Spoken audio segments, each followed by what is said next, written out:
I record this podcast on Gadigal country. I'd like to pay my respect to the traditional custodians. And I'm recording on Wiradjuri country, part of the Eora Nation. Let's go. I know you're gonna dig this. It's like I've been given like an extra sprinkle of something. You got layers. Yeah, I got layers. I was just thinking, I'm like, we're just such beautiful storytellers. You're making a lot of sense today, girl. No, I'm done. Let's jump into it, honest to God. Well, it was Mardi Gras on the weekend, and what an incredible year it's been for Mardi Gras. Such a good turnout. I sat at home and watched it on the TV from Port Stephens. It was one of my first nights that I'd actually watched it on TV, and it's such a good broadcast. You know there's no ads? I know. I love how it's just bang, bang, bang, bang, bang, bang, bang. How did you spend your Saturday night? Oh, I was in Brisbane doing a book launch. So pretty exciting. I mean, I flew to Brisbane on Friday morning and flew out Saturday night. So yeah, that's how I spent it. How did it go? Yeah, it went really well. My girlfriend spontaneously actually booked the wrong flight on Friday morning. We were meant to fly out from Melbourne. I was flying to Brizzy. She was flying back to Sydney. She realised that she booked the wrong flight. So I was like, why don't you just come to Brizzy and come to the book launch? And she did. So I was like, all right. So that was really nice. We got to spend like Mardi Gras together. Well, I saw on your story over the weekend that you called her the love of your life. Ooh, tell me about that. What is that feeling like? I don't know. Just peace. I don't know. I think every day I spend with Mia, I don't know, we get closer and we both said, I love you over the weekend. So the weekend was filled with lots of loves. But I don't know. It's just like a comfortable feeling. I feel like she's my best friend and I don't know. I just feel like I'm just so excited to build a life with her. I think the only complication is just us living apart from one another at the moment and just trying to figure out how that looks. I think we just both want to spend time with one another and we just kind of make sure we like book the next trip, you know, as soon as we can, so we can get excited for whenever we get to see each other in person again. But beautiful. I want to talk about Mardi Gras over the weekend. Yes. And there's been so many great posts that people have been doing online celebrating that weekend and especially the parade. We had the First Nations float and by Icon Barker. It was one of the people who, you know, were the shining figures on that float, but also an ally, Isaac Compton. He was up there with his big ole on the parade. I know. I was so happy to see that. That looked so much fun. I was actually getting so much FOMO. And it looked like, honestly, that just the theme Black Royalty with all the mob on the float, like that would have just been the best vibe. Like I reckon I would have just been living to just be a fly on the wall or just be there in person. And it's so good because they're one of the first floats. So they're actually, I think, the first float after the Dykes on Bikes come through. So they should be. First things first, First Nations mob should be the first to be at the front and centre. Always. But I love that because they get it over and done with quickly. Oh, yeah, like actually. By the time you get to number 200 when you're watching, I'm thinking, these mob look half asleep. Like, they look tired because they've been in the holding pen since 4 o'clock. I know. So I remember being like a part 6 hours. It is, hey. Like, it's just... But, you know, when you're first and you're going that first adrenaline, you see, it's a good little goosebumpies. Yeah, it is an amazing feeling. And I wanted to just talk about something that is quite amazing that has come out over the weekend. And it's a post from Felicia Foxx, who's a bit of a queer icon. They're also known as Wendell. I feel like they are. Stop. Yeah. They are somebody who has definitely made a mark on the queer scene as a drag queen, Felicia Foxx. And I only saw them perform recently, only a week ago at Barker's 30th. And one of the really beautiful moments that I saw from the weekend was a shot of Felicia Foxx. I know exactly what shot you're talking about. Yes, and the shot represented the intersection of who Felicia is. Yeah. So the cultural identity with a cultural garment, the lap, and they were also painted up. The intersection was that and their queer identity. So they wore thigh-high red boots to match the lap lap. I thought that was iconic. It's giving kinky boots. Kinky boots. Don't you reckon? Like, I was like, I'm here for. I could never walk in them, but like, I love that. It just, to me, was such a beautiful representation of pride of everything that Felicia is, and this intersection that I too resonate with. So the photo was posted online yesterday, and it has caused a stir within the community. There are very mixed emotions about this shot. I thought it was amazing. I wanted to get your take on it. You've seen the image. What were your initial reactions? Well, I think seeing it, I felt a lot of pride because, that First Nations float is the first float. And if, people are seeing Felicia, dressed up, expressing themselves, the whole point of Mardi Gras is self-expression, love, acceptance, right? And that photo just intersects so much of her personality, but I see myself so much in that as well. I see the queerness, I see the cultural, I see the community part, I see like accepting their queer identity and being able to forward and show that. And I feel a lot of like peace with that as well.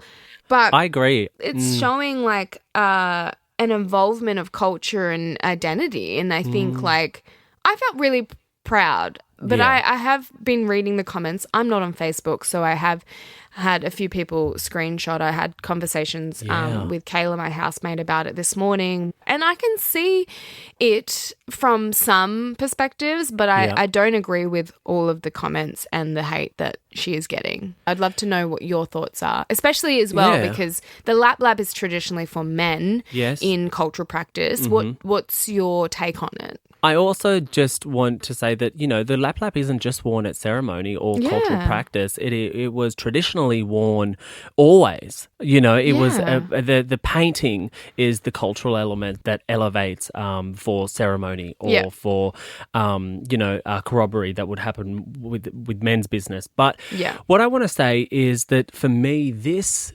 beautiful image and Felicia Foxx sharing these parts of her identity, their identity, is an expression of pride. This is culture on display in both aspects. It's First Nations culture and it's gay culture. I think that the views that I've seen online, and this comes from Facebook, there are so many comments that really are trenched in homophobia. And I think that we are ingrained to feel a certain way about certain parts of the community, and when they intersect, it is jolting for a lot of people. I don't think that the lateral violence that I'm seeing is granted. I don't think that it is something that is necessary in this moment, because it's like this is a person on the one night of the year where they get to express their full self, and you're trying to tear them down. I just think it gives insecure. I think it gives a lack of understanding, a lack of empathy, a lack of knowledge. I think that people who have this very black and white view on this, and, this is disrespect to culture, I think it's a pick and choose moment. I think they're choosing this to throw these hateful and derogatory, homophobic, racist but don't comments you think at lateral Felicia. Violence just contributes to the system that already exists? Like 100%. But what I'm trying to get at with what I'm saying is the fact that I really feel that these people who are making these comments wouldn't have the same reaction to culture being intersected in other parts of the community. For instance, the football. Yeah, AFL, NRL, Olympic Games. So that intersection of culture and a modern sport is okay, and it isn't disrespectful to our people. Yet as soon as there is this queer take on this intersection, it feels like these homophobic rants are just a tirade because people are so entrenched in their ways of thinking. And what it is about, it's about the masculinity element to it. Yeah. It's about the fact that a lot of these men and the women who are commenting see this as a blatant disrespect to masculine men and the masculinity of our culture when it comes to So you can't be both masculine men. And feminine at the same time? Of course you can, but their view is that men and culture has to be masculine. It's a very entrenched view and take on our culture that is it just excludes the different identities that we all can carry, you know? And like one comment that I made is that, you know, gay mob didn't just pop up with the First Fleet, and we've been around for millennia and we've been a part of culture forever. And people are saying, well, you know what happened to those type of people in our culture when they were taken out to do ceremony? They never came back. And all I think to myself is, that's bullshit. Absolute bullshit. And there's like people who come out and make these comments, but they don't understand the harm that they could be causing and you know, because they don't obviously get it from a queer perspective. Or why do we have to shrink ourselves to like to fit in to this box that we're already trying to like break out of, you know what I mean? Yeah. And I think as First Nations people, we know what it's like to have to fight to prove who we are, to share our identity, to be proud of who we are. And there is another layer to that when it comes to being a queer First Nations person. So if you're a black fella, you already know what it feels like to be oppressed. Don't do that keep to doing that? Yeah. the people who are within our community, but who are even more oppressed because of our sexual identity. Felicia Foxx is free to be who they are. And I want to make a hashtag which is free to be Felicia Foxx. Yeah. For the community to show their support. So I agree. Hashtag free to be Felicia Foxx. Show your support for Felicia and get behind this incredible artist, because they have brought so much joy, so much beauty to the First Nations queer community. So I just think it is such an incredible moment of the intersection of who we are as First Nations and queer people. And coming up is an incredible First Nations person who also happens to be a gay man. It's Ian Michael and the wonderful Lorinda May Merrypor. This is super exciting. We have some incredible guests. Just before this, the segue was that coming up next is a person who also is such an icon at the intersection of First Nations and queer culture. So we're talking about Ian Michael and the incredible Lorinda May Merrypor. Welcome to First Things First. Now, who's your mom? Where you from? Thank you. I'm a woman Noongar man from the southwest of WA. I'm a Kungari and Sassy Islander woman, and I'm from Rockhampton, Queensland. Oh, so there's been an earthquake.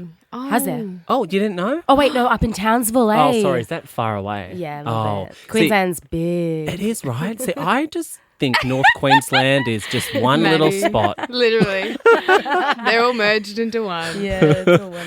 Well, welcome to First Things First. We're so excited to have you on because we've seen some rave reviews about an incredible show that's happening at the Sydney Opera House. Ian Michael, let's go to you first. Yeah. Picnic at Hanging Rock. Iconic title. Iconic name, Ian Michael. I mean, these things just go together. I know. I was like, he's a real celebrity if you're saying both names. Like, I know, both first and names. last name. Lorinda May. Yes. Ian Michael. Welcome. Tell us a bit about the play, because I've actually never seen it. And I know we've had you on before, Ian, talking about Stolen. And now you've, jumped onto now working as a director at Picnic at Hanging Rock. I don't actually know much about the play. I'm coming in blind. So can you tell us a little bit about it? Picnic at Hanging Rock is an adaptation by Tom Wright, and it's an adaptation of the Joan Lindsay novel, which was written in the 60s. And it tells the story of a group of schoolgirls from the Appleyard College in the Victorian Highlands. And on Valentine's Day, 1900, they go to a picnic. And while they're there, some of them fall asleep, and it's this dreamy, lovely sepia kind of toned world that they're having this beautiful day. And some of the girls decide that they want to take some measurements of the rock, because on Monday morning when they get back to the college, they have to write an essay. And they're kind of pulled by this invisible force that takes them higher and higher into the rock, and they don't have any control of it. And the four girls fall into this deep sleep that none of them can explain why or what happens to them afterwards. But they don't want to tell you about the drugs they took. Pretty much. They fall into this sleep, and then they wake up, and three of the girls are then taken higher and higher into the rock and essentially go missing. Okay. Wow. It's One of quite the girls- ethereal and like mysterious. Is it like I don't know, what kind of genre? is it? I would say it's like Australian Gothic. Okay, yeah. I'm here for the goth, yeah. Gothic horror. Yeah. Yeah. It's, with one of the girls, Edith, so Marion, Miranda, Irma, Edith climb the rock, and Edith is the only one that comes back down. Okay. Is that you, Lorinda? Yeah. Yeah, I can't exactly tell you because there are 17 roles in this show and only 5 actors, so none of us there's a big exactly play crossover. any one character. Oh, I love this. So you change constantly. Yeah. Okay. So the first sorry. section of the play is essentially setting up the disappearance of the girls, and then we spend the rest of the production hearing about the aftermath and the search for them and how the traumas and the ripples of that experience kind of start to affect everybody in the college and the community. And like Lorinda was saying, these 5 actors play a various number of roles, and it's written in this kind of blank verse, which is this kind of poeticism with this incredible sense of imagery and rhythms, and it's quite a thing. Lorinda, when you got the script, when you were cast, what is it that you first reacted to? Like, what was the sort of moment for you? I'm a mystery girl at heart. Like, I grew up on Nancy Drew. You know what I mean? Like, Nice. I love a little mystery. And so I actually didn't know the story of Picnic at Hanging Rock either when I first heard about this, when I was first contacted. So I went in and I watched the film, watched the TV show, read the book, read the script, and then I had my meeting with Ian, and we kind of bonded over what we think really happened to the girls, because that was one of the first things Ian asked me, you know. What do you think happened to them? I said, I think the rock kind of just swallowed them up. Like, they weren't supposed to be there. So the earth just kind of took them. And so I think that was what really excited me about the story, was just kind of the connection to country and like how it talks about you've got to really respect country and like, you know what land you're on. Yeah, it does sound very sacred. Like, if they're like trespassing, then there's consequences in some sense, I feel like. Well, traditionally, Hanging Rock is, it's on the lands, just want to acknowledge that it's on the lands of the Djawarong, the Woiwurrung and the Tanarong people. And Hanging Rock is a significant sacred site, especially for young men, for initiation and trade and for ceremony. And so women aren't allowed there, would you say? Like, typically, like traditionally, or I don't know. I don't know the full specifics of it, but in terms of like the interpretation of this production, I remember you saying that, and it's the first thing I thought as well, because it's especially thinking about an initiation site for young men, that these young, in the novel, they're 5 white women who climb this rock and have no sense of acknowledgement or understanding of what it is and what its purpose is. And so for me, people always ask me, and it's one of the first things I spoke about with the creative team was, they're like, what do you think happened? And I was like, the rock swallowed them because they were not meant to be there. Wow, you both had that initial thought. I love that. And look, that comes, I suppose, from that First Nations lens, that connection to country. But you just mentioned there's 5 white women cast in, like as the characters. But you've brought this whole other aspect to it. It's a First Nations aspect. It's, a beautiful Ian Michael touch to it.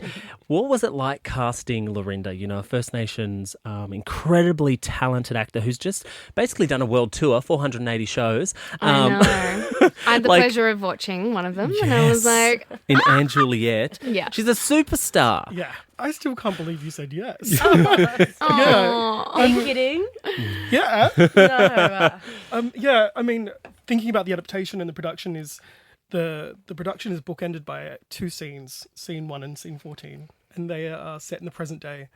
So the audience meet 5 girls in contemporary present-day schoolgirl uniforms. And I took the note about present day really seriously, because I knew that we couldn't retell this story in the same way it was told, even 5 years ago when the first production went on. And so that our production had to look like the present day. It had to look like the city that we live in and the streets that we walk down. Yeah. And I knew that I couldn't do it with 5 white women telling this story, retelling it, actually. And when we were casting, we had, this kind of list of incredible actors. And we did a Zoom with Lorinda, and she, like, one of the first things she said to me is like, I've read the book, I watched the film, I watched the series. And I was like, those are the kinds of people that I love to work with, because I feel like I've got that same kind of ethic. And then you did the read, and I was like, it's done. Wow, it was that easy? Oh, yeah. I mean, it doesn't, of course. I was and was a huge fan of Lorinda ever since Anne Juliet, and I was devastated. I tell Lorinda this all the time. I was so devastated the night I went to see it. She wasn't on. Oh, what a punch in the gut. I know. So sad. And so no, every time she was singing in the rehearsal room, I'd be like, where is it coming from? Well, Lorinda, speaking of, not singing, you've been doing that for so long, but this play, you don't have to sing.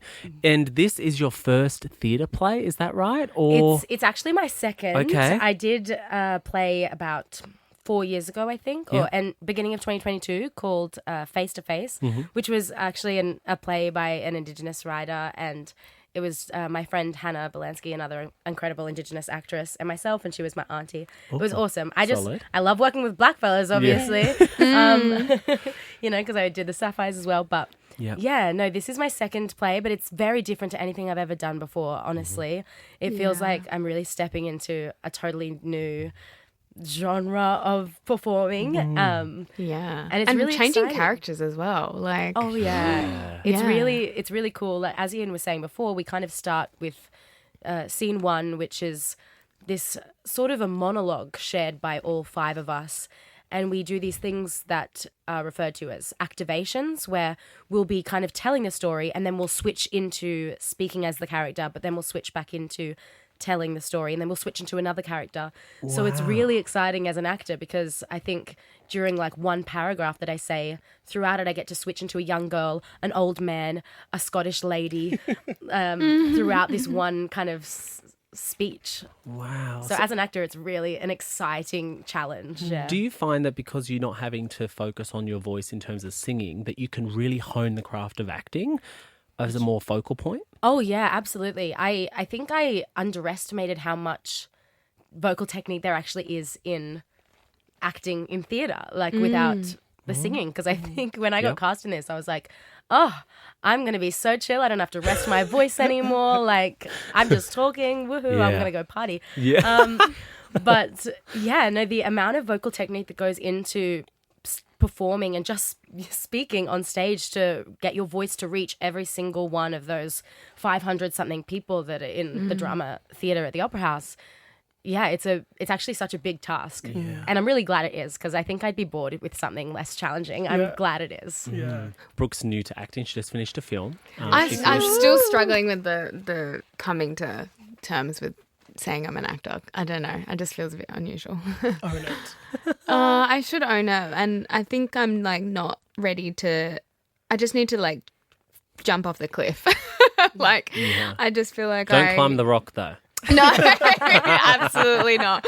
No. I love watching theatre plays and shows. Like, I'm just so obsessed with the craft now. I just finished a feature film, but it was scary. I didn't have much dialogue, so I'm overcoming that challenge that I think too much into the words rather than the actual doing part. Yeah. So any advice for that? I mean, when your words heavy, it's you've got to get the words right, obviously, but it's giving justice to the characters in each form is the magic in it, right? Yeah. Yeah, And absolutely. this adaptation isn't a very kind of standard piece of text. Even for complex. theatre, it's written with hardly any punctuation. It's written in this Ooh, verse. that must be difficult. Sort of Shakespearean. Yeah. Oh, yeah. I can only imagine it's a challenge as an actor.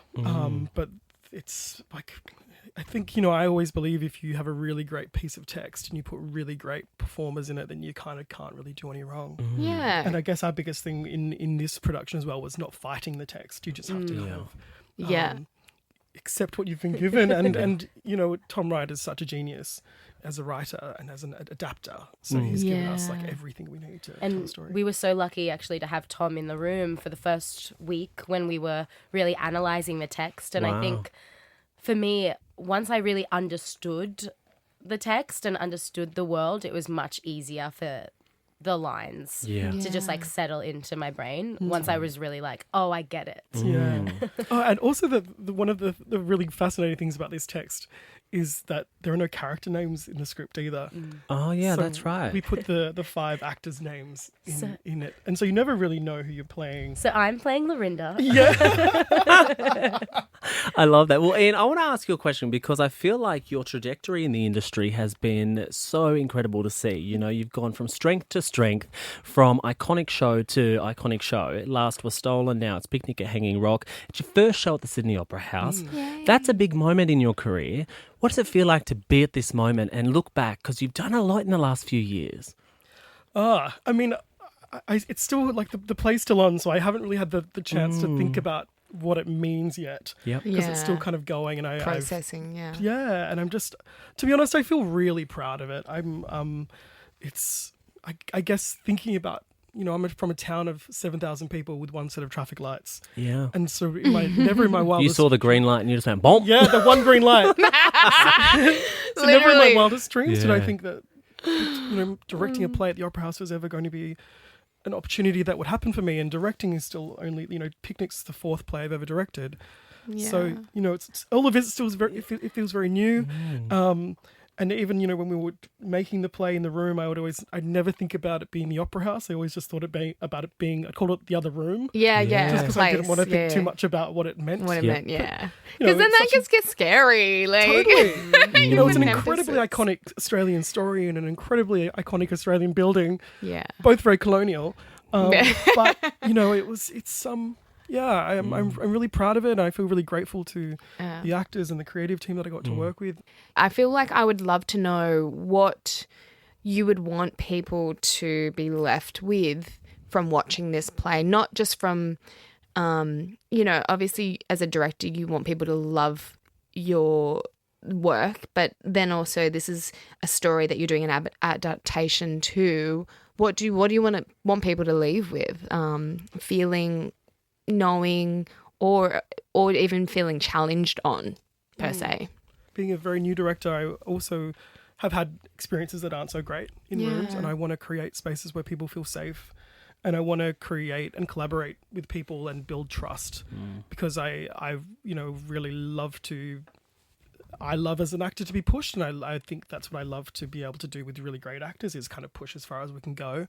And so it is about holding space, but creating space so people feel safe and they can do their best work and can dare to fail. You know, I'm really, that's where I want to always You know, work. That's I've important. heard that from so many people that have worked with you, is that you create a safe space, you know, like there's so many people that I've crossed paths with in this industry who've been in your rooms and have just spoken, you know, so highly of you. So I think that like comes very natural to you. Yeah. To I'd be say able the to same. create a safe space. Yeah, and I love that, because what a beautiful part of your reputation, you know?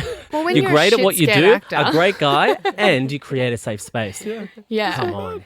Yeah, I mean, like, I can pretty imagine, special. you know, being a shit scared like actor walking into a room. Like, you want to feel like, okay, this is like my playground, and I get to play and I get to create, and like I don't want to feel judged, or I don't want to feel like, okay, I've got to think about what I should and shouldn't say. Like that it really like fucks up your craft, I think. Like it really just fucks with your head, and like being able to just freely do what you want to do. I can imagine like that's just so important for just people in the room when you're creating, you know, something all together.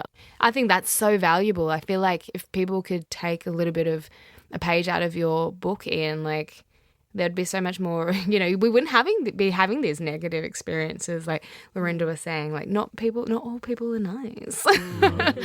You know? Yeah. This cast is stacked. It's I mean, you have insane. so many incredible actors. I honestly Olivia can't believe how De they all I said mean, yes. Olivia De Jong, we worked together on Elvis. You know, she was the most down-to-earth, humble actor that just lit up the set every time we shot on that film, and working closely with, you know, Baz Luhrmann.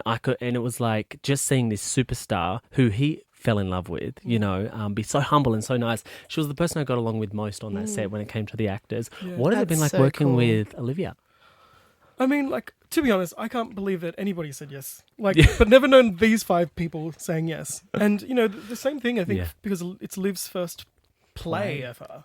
Crazy. But actually, like, every single person entered this room and entered this retelling in the same way that we kind of, I guess, all believed in it Yeah. and really wanted to work hard and lift it. I couldn't believe on first preview that was Olivia's first performance in front of an audience before. Wow. And, you know, it was incredible. And I've been really lucky that a few productions that I've done, I've been able to give people their first plays. And that's such an incredible thing because that means that... Yeah, Brooke looking at you dead in the I eyeballs. can be like, we haven't worked together yet. I haven't done a play yet. I need to jump off the cliff. I'm not ready. Lorinda, I want to ask you, you know, what has the reaction been when you walk out stage door, people waiting, you know, at the end of opening night, have people, what did they say to you? Oh, it's just been an incredible reaction, honestly. This was, as I've said a few times now, such a different thing for me. So I truly was not sure, like, how people were going to receive it. Like, I felt like it was an amazing show, but it's very different to anything I've seen, anything I've been in. So it was, like, not exactly nervous, but I was just curious. And everyone has just been raving to me about it. Like, they've all been completely shocked because I think it's a hard show to kind of explain to anyone. Like, it's an experience. In my opinion, it's sort of like it's a work of art. It's kind of like you're going into an art gallery and you're like experiencing. Ooh, I love that. And you're like working an hour and a through half. those different feelings, motions. Yeah, 100%. The audience is chapters. with you on this journey, and it's a massive journey up the rock. And I think everyone feels it. Everyone that sits in that audience really feels the journey and is completely on it with us. So I think they all come out kind of like heavy breathing, like, oh gosh, that was like really like a journey. Yeah. You know, across the board, the reviews have been incredible. So good. Yeah. Oh, guys, I really big want to go see it. Where can we congratulations. see it? I know you guys are in Sydney. Where can people go and watch it? It's on at the Drama Theatre at the Sydney Opera House. The other room. April. The We other call room. it the other room. No pressure. And just jumping off the back of what Lolly was saying, thinking about the lens of retelling this story and what people should, you know, hopefully take away from it is in telling a very iconic Australian story that is about colonisation and about land and what it means to not acknowledge it and respect it. That's what I hope people take away from it, is that they have to think about country, the acknowledgement, what it means to exist in this place differently. And that's the thing that I want people to take away, is that they have to think about this story in a different way, but they can't unthink about it. I love that. Yeah. I want to ask you one final question, and it's a very Ian Michael question, okay? So, it's about Beyonce. Of course it is. Come on, my we're the captain of the God. beehive. Tell me, how much of this show was inspired with those visuals by Queen Bee herself? So much. Yeah, I knew it. Come on.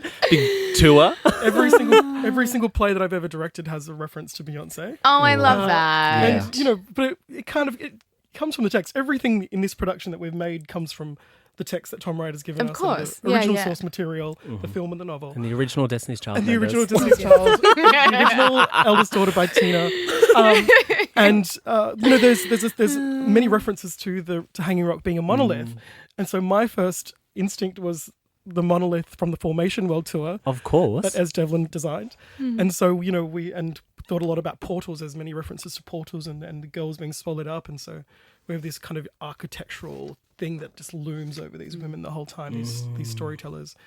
And we thought a lot about Beyonce. Elizabeth Gadsby and I, who designed Picnic, we used Beyonce and the Formation Tour a lot. Oh, Many I love references. that. Little I said to modern Ian take, one day yeah. he will do a Beyonce show. Yes. But everything, because you can't get the license to it, would be, this is not Beyonce. It's everything about Beyonce, but there is no mention of her. Yeah. And Lorinda, you're cast as Beyonce. She Done. would say that. Yeah. Well, no, we want to thank you so much. I mean, Yeah. such a pleasure and honour to have you, deadly talented mob, on our podcast. Seriously. You know, so much love and respect for what you both do. So thank you for spending time with us. Yeah. Thank you so The much. feeling's very mutual. Anyways, that's all we have time for today, guys. Thanks so much for listening to First Things First. If you love what you hear, leave us obviously a rating and a review, because we And need if you that want us- 5 stars. Totally. And if you want us to cover anything on the pod, reach out via our socials. Brooke's handle is @Brooke.Blurton. My handle is @It'sMattyMeals. Ian Michael, where can they find you? On Instagram @Ian Michael. And Lorinda? @Lorinda_May. Oh, too deadly. All right, you mob. See you, Ma. Bye. See you later.